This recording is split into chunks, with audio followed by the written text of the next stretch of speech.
یہ کھیل کود جو ہے اکثر میں اس کی وضاحت کرتا رہتا ہوں، کھیل کود سے منع نہیں ہے، کھیل کود سے وہاں منع ہے جہاں پہ کھیل کود کسی اسلامی چیز میں رکاوٹ بن رہی ہو، انسان کے مسنون اعمال فرائض وغیرہ یہ چیزیں متاثر ہو رہی ہوں تو پھر کھیل کود منع ہے۔ جو کھیل نماز سے انسان کو غافل کر رہی ہے یہ کھیل منع ہے۔ ہاں پھر کھیل اگر جائز ہو اور اسی جائز کھیل کے اندر کوئی حرام شرط آ جائے جیسے جوا وغیرہ پھر بھی حرام ہو جاتا ہے۔ آج کل تقریباً ہمارے ماحول میں جہاں جہاں تک میری نظر گئی ہے، جہاں جہاں تک میں نے دیکھا ہے، جہاں جہاں تک میں نے سنا ہے، ہمارے ہاں کوئی گیم خصوصاً والی بات جسے اولی کہتے ہیں، کوئی گیم ایسی نہیں ہے جہاں پہ جوا نہ لگا ہوا ہو۔ شرط حرام ہے کہ ہم جیت گئے تو پیسے ہمارے، تم جیت گئے تو پیسے تمہارے، یہی تو جوا ہے۔ میلہ اور شغل پہ اگر لوگ جوا کھیل رہے ہیں تو پولیس آ کر ان کو پکڑ لیتی ہے اور ہم ان کو اتنی گندی نظر سے دیکھیں یہ جواری ہیں، اور خود جو ہے کھیل کے اندر ہم نے جوا لگایا ہوا ہے۔ اچھا پھر اس کو تھوڑا سا ہلکا کر کے سمجھا ہوا ہے، پھر کہتے ہیں کہ ہم فنڈ جمع کر رہے ہیں، 10 روپے 20 روپے جمع کر رہے ہیں، اور فنڈ کیسے جمع ہوتا ہے؟ جو جیتے گا وہ فنڈ جمع نہیں کرے گا، جو ہارے گا وہ فنڈ جمع کرے گا۔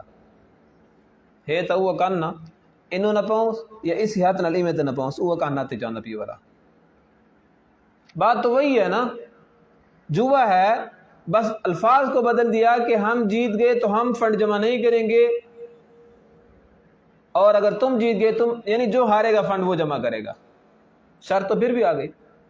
تو پھر میں نے اکثر جگہوں پہ یہ کیا ہے کہ میں ان کو مشورہ دیتا ہوں کہ ایک دن مقرر کر لو، ایک دن ایک بندہ ایک سائڈ والے، دوسرے دن دوسری سائڈ والے، فنڈ بھی جمع ہوتا رہے گا اور پھر کیا ہوتا رہے گا، اس کے اندر جوا بھی نہیں آئے گا۔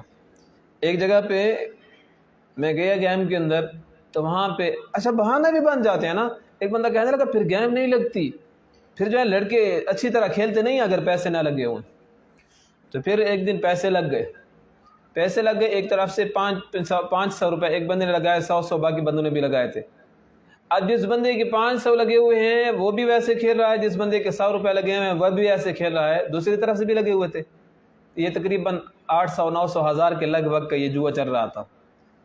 اب جب وہ ہارے نا، جو بندہ کہتا تھا کہ پیسے نہیں لگے ہوتے تو پھر گیم نہیں بنتی، میں نے کہا اب بتاؤ، اب تو 500 تیرے لگے ہوئے تھے، 100 ان کے بھی لگے ہوئے تھے، تم 10 کا بہانہ بناتے ہو کہ 10 جمع نہیں کریں گے تو صحیح نہیں کھیلیں گے، آج تو ان کے 100 لگے ہوئے تھے، آج صحیح کھیلے ہیں پھر کیوں ہار گئے؟ یہ تو قسمت کی بات ہے۔ یہ گیم اس چیز کا نام نہیں ہے کہ ہار گئے، تو یہ تو صرف تفریح کے لیے ہوتا ہے۔ لوگوں نے یہ سمجھ لیا کہ بس ان کے اوپر گھر لگائیں گے، ہم ہار گئے تو ہمارے لیے کوئی ایسی بے عزتی کی بات ہوگی، گیم میں ہار گئے تو ہار گئے۔ ایک جگہ پہ چلو بات لمبی ہو جائے گی، میں ضمن ایک بات بتا دیتا ہوں تاکہ آپ کی توجہ میری طرف رہے۔ ہم ایک مرتبہ گئے یہاں گرج شیخ پہ، وہاں پہ رمضان المبارک کے اندر تراویح پڑھانے کے لیے، عصر کے وقت ان کی پھر والی بال ہوتی تھی، تو ایک بندہ تھا گیم کھیل رہا تھا، دوران گیم اس کو رہا نا بال لگ گئی اور بالکل یہاں پہ ماتھے پہ لگ گئی، اینک بھی اس کی تھی، چشمے بھی تھے، ایسے کر کے کھڑا ہو گیا اور بڑے عجیب انداز سے کہا لگ گئی ہے تو لگ گئی ہے، مقدر ہی لکھی پئی ہے، یعنی جو قسمت میں لکھا ہوا تو لگ گئی ہے، کیا ہوا؟ پھر بعض لوگ اس کو بہت مایوس سمجھتے ہیں کہ ماتھے پہ یا آنکھ پہ لگ گئی ہے۔ تو بہرحال کھیل کو کھیل کی حد تک محدود رکھنا چاہیے، اس کو اتنا سیریس نہیں لینا چاہیے۔ بعض ایسے کھلاڑی ہوتے ہیں کہ بس ان کے ماتھے پہ 12 بجے ہوتے ہیں، اگر کہیں سے بال گر جائے، نہیں، کھیل کو کھیل تک محدود رکھو۔ تو یہ جو دنیا ہے نا، یہ فتنہ فساد کی جڑ ہے۔